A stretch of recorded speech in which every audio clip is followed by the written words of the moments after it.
Hello friends, আজকে আমি স্বাধীনতা দিবস উপলক্ষে যে মাটন রান্না করেছি তার রেসিপি তোমাদের সামনে বলছি।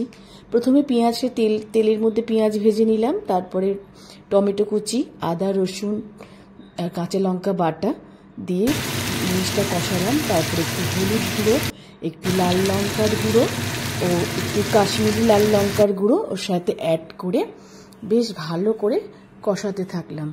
কষাতে কষাতে তেল ছেড়ে এলে এবার এর মধ্যে আমরা মাটনটাকে অ্যাড করব।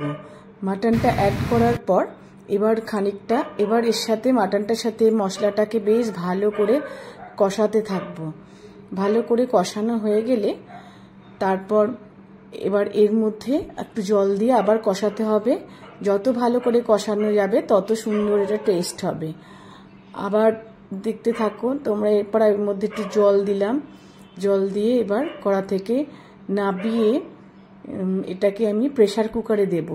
প্রেসার কুকারে দিলে কি হয়, স্টিমটা পড়লে এটা সেদ্ধটা খুব ভালো হয়।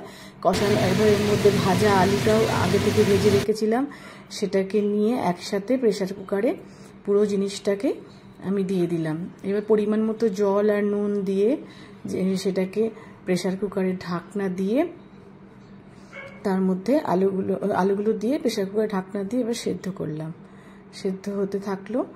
হয়ে এবার যখন মাটনটা আমি দুটো স্টিম দিয়েছি আর কিছুটা কমিয়ে রেখে দিয়েছিলাম, মোটামুটি এই 10 মিনিট মতো। তারপরে খুলে দেখো মাটনটা পুরো নরম তুলতুলে মাংস রান্না রেডি হয়ে গেছে। আর 15ই আগস্টের দিন দুপুরবেলায় লাঞ্চটা খুব ভালোভাবেই জমে গেছিলো।